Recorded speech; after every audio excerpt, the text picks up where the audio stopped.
By July 2022, Sania Khan, a 29-year-old professional photographer, had amassed over 20,000 followers on TikTok. Her message? A new beginning and a second chance at life. She candidly expressed what it was like to go through a divorce as a Pakistani-American woman. A topic usually considered taboo and swept under the rug in her community.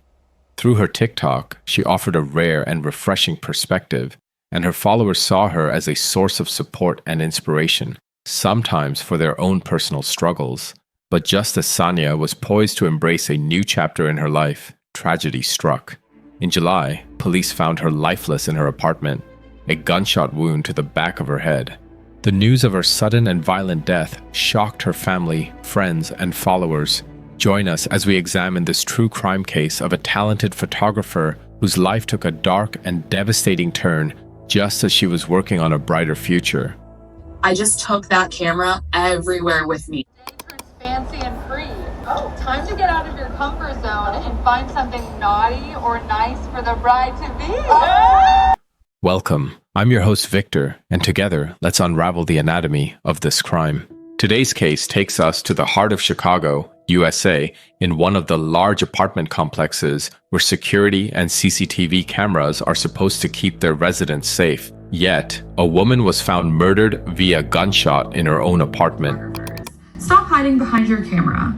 If you want to understand how your clients are feeling while they're getting their pictures made, then why don't you hit up another local photographer? Sania Khan was a first-generation Pakistani-American. She called herself an ABCD. An American-born confused Desi. Short for American-born confused Daisy. Even though she was really born in Canada and then raised in Chattanooga, Tennessee, eventually she made her home in Chicago, but we'll get to that in a minute. She embodied a unique blend of South Asian tradition mixed with modern-day American society. She attended the Chattanooga School of the Arts and Sciences before graduating from the University of Tennessee with a double major in psychology and women's studies. Her academic background reflected her deep passion for understanding human behavior and advocating for gender equality. According to the Huffington Post, Sania began her career as a social worker supporting low-income families. She later worked as a flight attendant, a job that allowed her to travel and meet new people, but most importantly, to support a growing photography business. While the thrill of travel and new experiences brought her joy, her heart belonged to photography.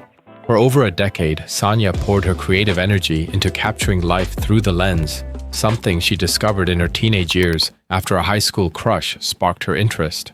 Her clients often praised her ability to make even the most camera-shy individuals feel at ease. Sania had an innate gift for noticing beauty in the mundane, capturing fleeting moments others might overlook. She took time to understand how people felt in front of the camera, especially those unaccustomed to it, creating a safe space where their authentic selves could shine.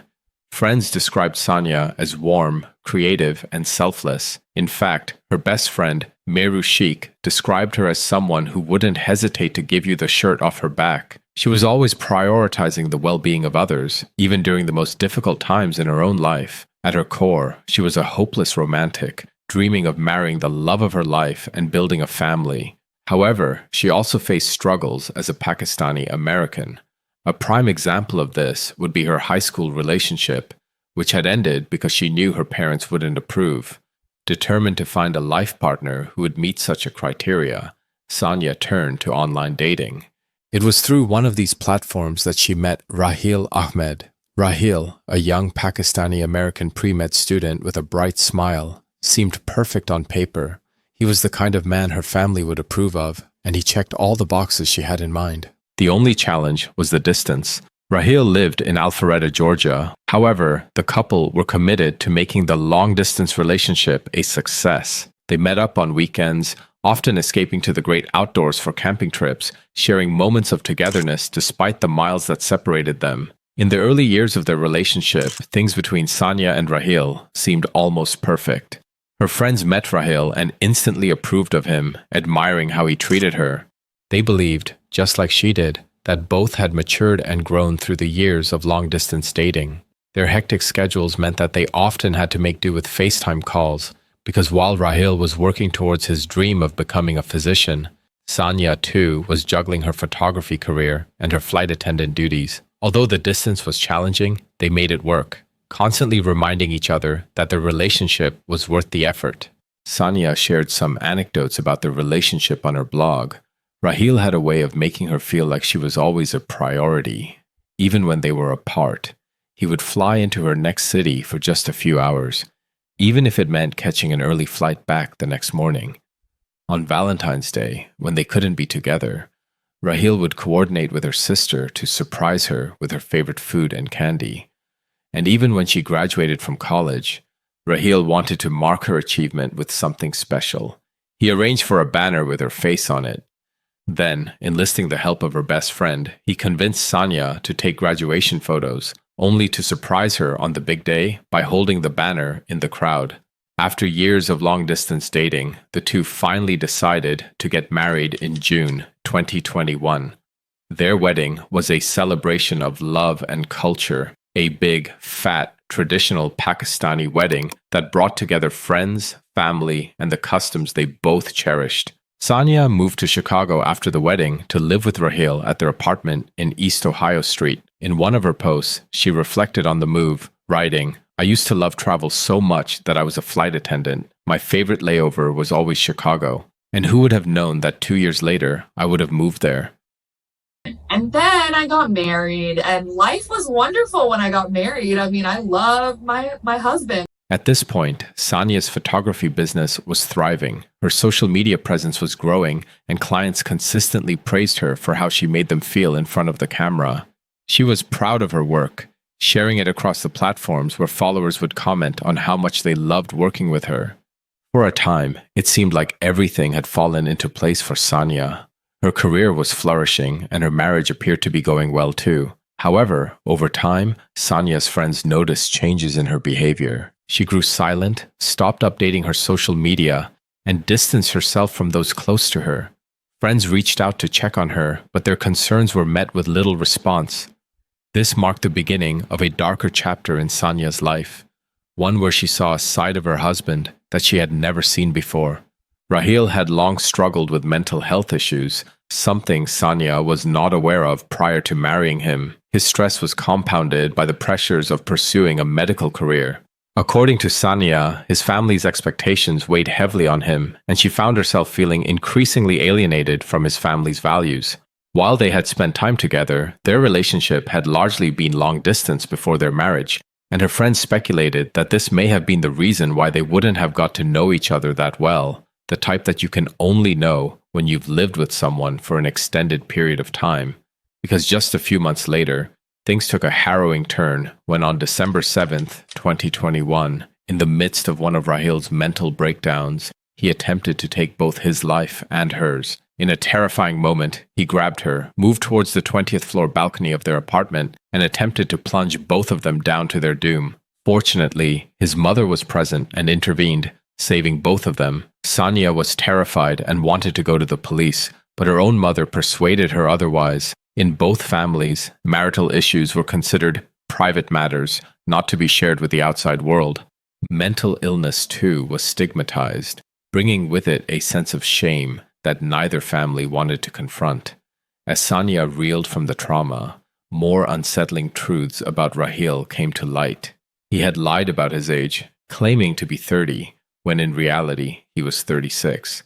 Feeling as though her entire relationship was based on falsehoods, Sania confided in her friends.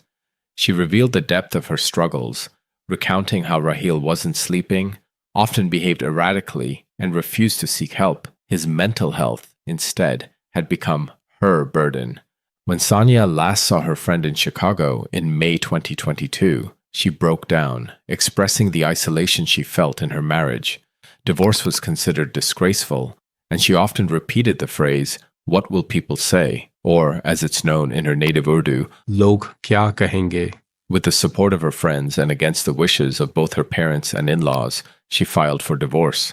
She secured an August hearing to finalize the split, filing a restraining order and changing the locks on her apartment. Rahil moved out, returning to live with his parents in Alpharetta, Georgia. Sania took to TikTok to share her story, describing herself as the black sheep of her community. In one post she wrote, Going through a divorce as a South Asian woman feels like you've failed at life sometimes.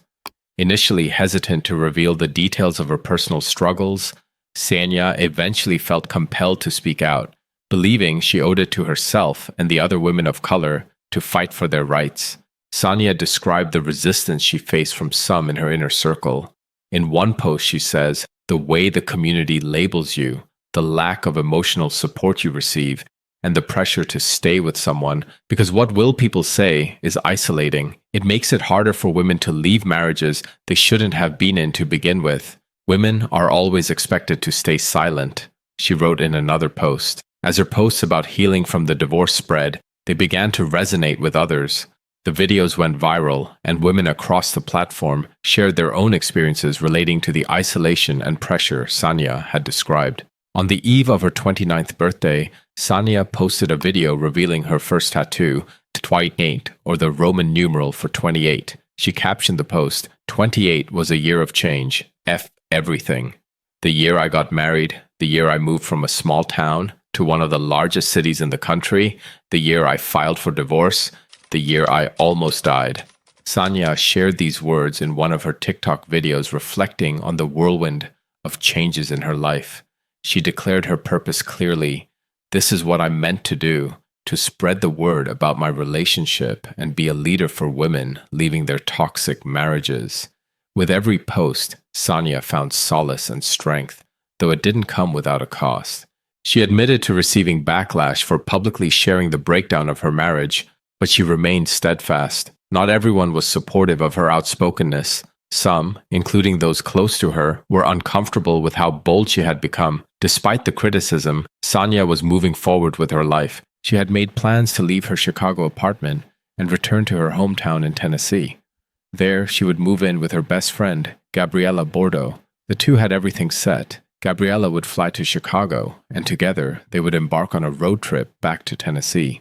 The date of their planned trip was set for July 18th, 2022. Sania was so excited. She was packing up and busy preparing for the long road ahead. Other than awaiting the arrival of her friend, she was also sharing the next stage of her life with her TikTok followers. On the flip side, Raheel wasn't doing so well. In fact, around this time, Raheel's family had grown concerned after he disappeared for over a day and a half without a word. They filed a missing persons report, prompting police in Alpharetta, Georgia, to request a well-being check on him, but he was nowhere to be found. The authorities were likely informed about the divorce because police in Chicago went to conduct a well-being check at Sania's apartment, considering she had a restraining order against him. At around 4:30 p.m., officers arrived at her apartment, but just as they were arriving, they heard a gunshot, followed by what's reported as a verbal groan. Fearing the worst, they forced their way inside. What they found was devastating. Sania lay unresponsive near the door, a gunshot wound to the back of her head, her face stained with blood. But in the bedroom, Raheel was found with a gunshot wound to his head and a 9mm Glock pistol in his hand, with a suicide note nearby. Raheel had driven over 800 miles from where he was supposed to be to surprise Sania, only this time his intention was not romantic. According to the Chicago Police and the Cook County Medical Examiner's Office, Sania was pronounced dead at the scene. Her death ruled a homicide. Raheel was rushed to the Northwestern Memorial Hospital, but he too was declared dead. He had turned the gun on himself just before the police arrived.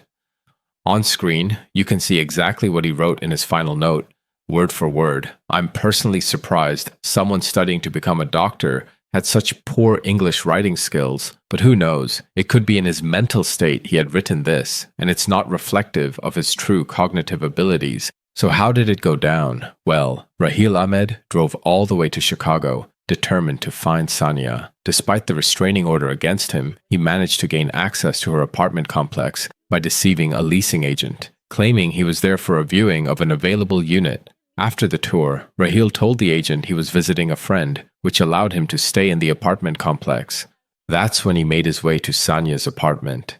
Somehow, he managed to get her to open the door, but I'm sure when she opened the door, she recognized him. At some point, she must have run away, and that's when he shot her at the back of her head. Following this, he must have remained in the apartment until the police arrived, and then you know what happened. However, speculation still swirled about his intentions that day. Some believed Raheel had come to beg for reconciliation, but many others thought he had come to end her life. With Sania's social media still public, it was likely Raheel knew all too well her whereabouts and her schedule. Her decision to move out of Chicago, leave the apartment behind, and return to her hometown in Chattanooga may have been perceived as the ultimate rejection of the life they were once trying to create together. In an interview with Time magazine, Gabriella Bordeaux reflected on her relationship with Sania. She said, "I never imagined someone as spirited as her could be so manipulated or controlled, but she was. He monitored what she wrote, who she spent time with, and how she presented herself. She told me everything, how they were, how he controlled her, how he tried to manipulate her in many ways, socially, personally, how she dressed, who she saw, what she did, what she was doing for her career. So she did confide in me. She was like a thunderstorm, so powerful and fun and bold and honest and open about what she was doing and ready to leave. She was my mirror. And I love her. She's absolutely exquisite and so much fun. Oh, God. Now, my dear viewers, I will leave it to you to judge exactly what went down. Should you choose to believe my version of events, or one closer aligned to Raheel in his final note? It's your choice. You be the judge. But remember, only 2 people knew the complete truth, and both their promising lives ended far too soon. Losing a child is the hardest thing that I have gone through, and I have to live with that for the rest of my life, knowing that he killed her after, going from out of that elevator. It's the hardest thing.